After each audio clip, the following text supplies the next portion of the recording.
Hi, my name is Riley Holbert. I am a junior psychology major from Prince George's County, Maryland, and I did my project on ADHD and neurofeedback. Now, what is neurofeedback? Neurofeedback is the direct training of brain function by which the brain learns to function more efficiently. The doctors observe the brain in action from moment to moment, then show that information back to the patient.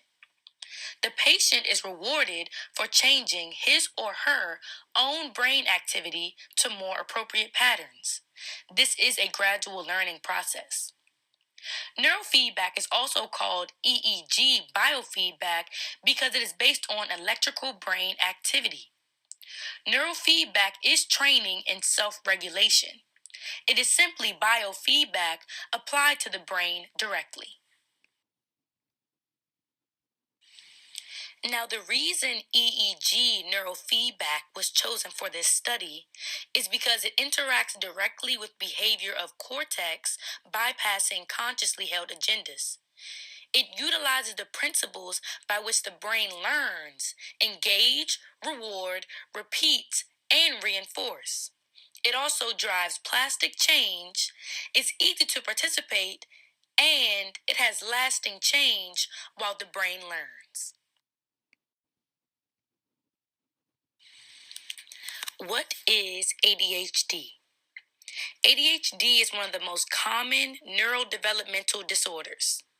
Recent data indicates that up to 8 to 10% of school-aged children meet the necessary criteria for a diagnosis of ADHD. ADHD is diagnosed as one of three types: inattentive type, hyperactive impulsive type, or combined type. A diagnosis is made based on the symptoms that have occurred over the past 6 months.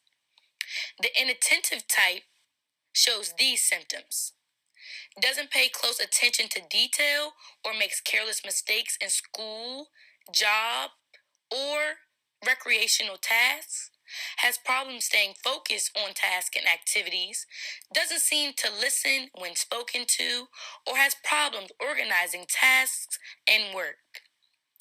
Hyperactive impulsive type has some of the following symptoms: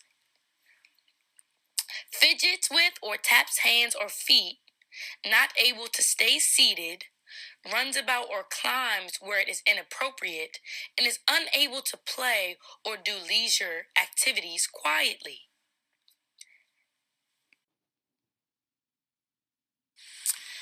The design I chose for my experiment is the single blind placebo feedback control design. Single blind means only one of the two parties, the participant or the scientist, knows that the drug is being administered.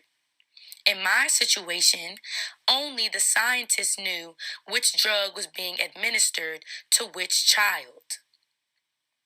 Now, another term that may seem foreign in this design title is placebo. And a placebo is a harmless pill, medicine, or procedure prescribed more for the psychological benefit to the patient than the physiological effect. Now, in this experiment, the placebo is also a type of feedback, but it's not exactly EEG feedback, although it sends off the same signals.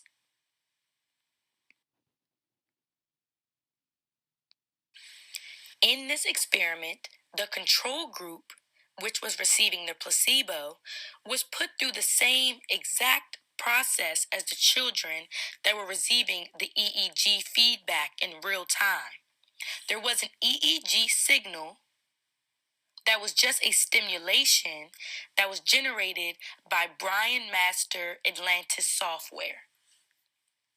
In the experiment, they were asked to sit as quiet as possible in an armchair in front of a 32-inch TV showing a 30-minute TV show. The data that were obtained from the active electrodes were placed on the scalp at different locations, such as the ears and the middle of the scalp.